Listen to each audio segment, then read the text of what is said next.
guys, so it's about 8 o'clock in the morning. It's a little bit of an overcast day, and today I'm going to go and pick up my friend Lane, who is visiting from the US, and I'm going to take her to one of my favourite places in the whole of Rwanda, which is Nyanza Mwami Palace. So Nyanza Mwami Palace is a reconstruction of one of the ancient reed palaces or grass palaces that the old kings of Rwanda would have lived in. And you can just walk around inside and see where the king used to sleep and see how they built it. And it's just, I find it really fascinating. It's like a living museum. So we're going to go and have a look around that, and it's about 2.5 to 3 hours outside of Kigali. So if you are visiting Kigali, you can do this in a day there and back. So let's go. First stop is collecting my friend from her Airbnb behind the convention centre. It's a bit of a bumpy ride. When we arrived at the palace, we were met by our guide, Fred, in full mushanana, which is the national dress of Rwanda. This is the entrance to the Mwami Palace, with two sacred trees, the ficus tree on the right, from which bark cloth used to be made, and the umoko tree on the left, which features in Rwandan folklore as a protective tree. The Mwami Palace is a fantastic place. There are horns either side of the door symbolising power and marking it as the house of the king. You often used to see royals wearing these. There's also a spike on top of the building, which was said to protect from lightning. Subjects would approach the king, but never step over the white line, except when trying to reach the forgiveness pole, which is the pole in the middle of the doorway. If you were sentenced to death for a crime, and you could make it past the king's bodyguard and touch the pole, you would be pardoned. Legend has it that only one man ever did. It's truly lovely to walk around inside the building. You leave your shoes outside and tread across soft reed mats. It's always cool inside, and the smell is wonderful. A really earthy, comforting smell. I would honestly love to live in one of these. Our guide was really great at explaining how people used to live in those times. Even some of the cheekier aspects, like how the king and queen managed to get some alone time when there was a palace full of servants and only reed walls between them. The reed walls are very interesting because they act as a one-way screen. You can see outside from inside, but not inside from outside. This was the king's bed, covered in bark cloth from the ficus tree. Oh, it's like felt. That's amazing. Behind the main palace was a milk hut. It was tended by a female virgin who provided the king with milk and butter. She wasn't allowed to marry during the lifetime of the king. Milk was very sacred in Rwanda. There was a special way of drinking it, and you were not allowed to leave any in the cup. And next door to that was a beer hut, tended by a male virgin. Last time I visited, I was told he was a eunuch, so that he couldn't make out with the milkmaid. But this time, we were told that a virgin was a young man who had no physical scars and still had both of his parents. To lose a parent was considered unlucky and disqualified you. It was his job to make and taste the king's beer.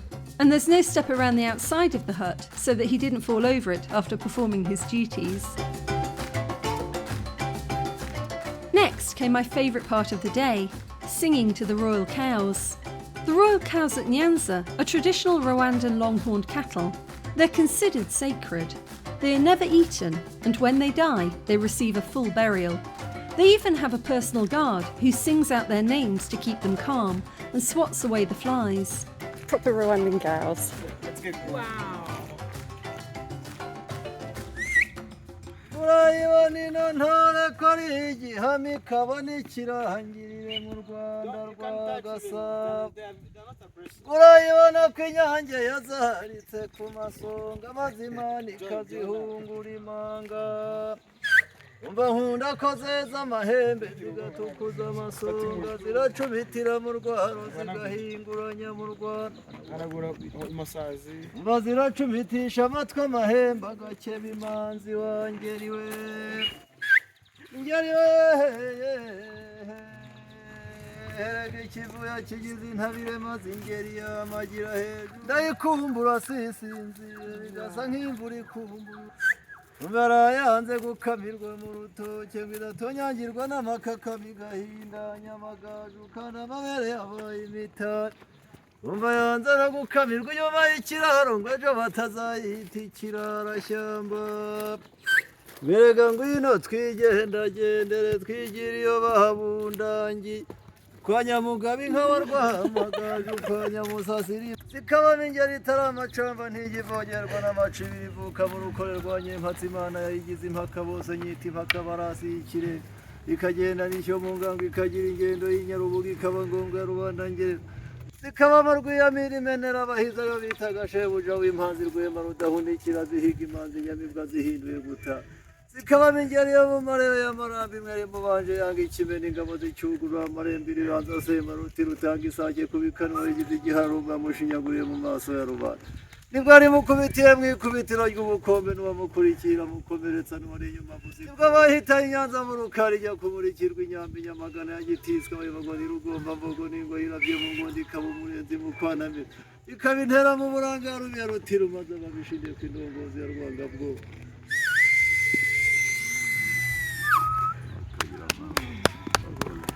So he was singing the names of the cows. For creatures that could easily end you, they're incredibly docile. Burning cow dung keeps the flies away, and the cows often stand around it.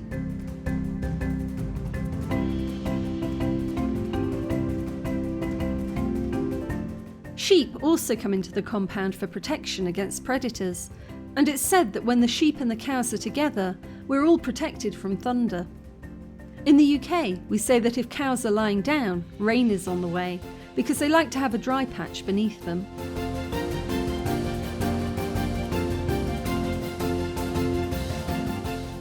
The royal babies spend the evenings with their mothers, and at 2 years old will join the main herd. The cows are milked in the morning, and if you turn up early enough, you get to taste it. I've only done that once, back in 2016, when I visited with my friends Senga and Paul. The milk was warm and very sweet. You have a very happy life ahead of you. Nobody's going to try to eat you. You just get to walk around and look lovely.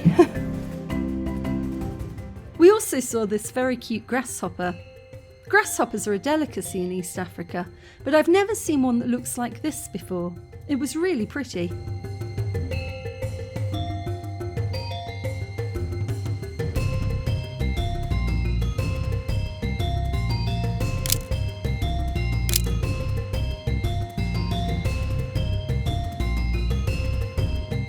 The last part of the tour takes you around the modern palace of Rudahigwa Mutara III, the last serving king of Rwanda. The palace was built by the Belgians in 1932 as a gift for the king.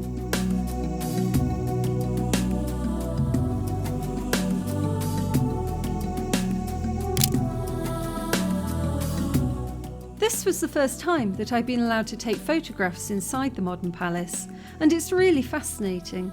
The king had good taste and had a Porsche and a VW Beetle, but he was about 7 feet tall, so he had the back seats of the Beetle removed so that he could fit inside.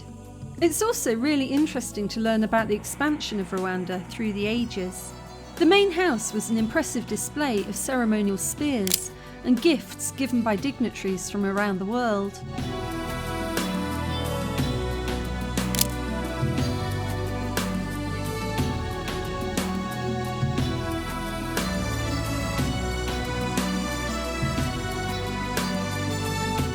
You know you've made it big when your initials are stamped on the fireplace.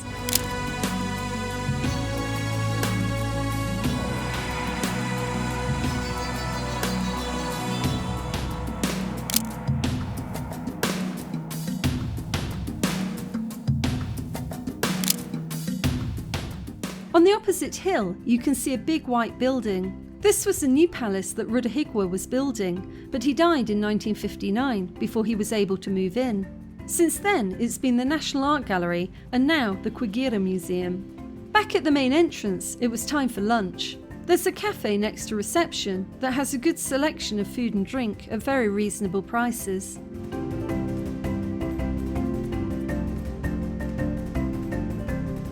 Nyanza really is one of my favourite places in Rwanda. I've been 6 or 7 times over the years and I never get bored. I always learn something new each time I visit. If you have a day to spare and don't mind the drive, it's well worth the trip.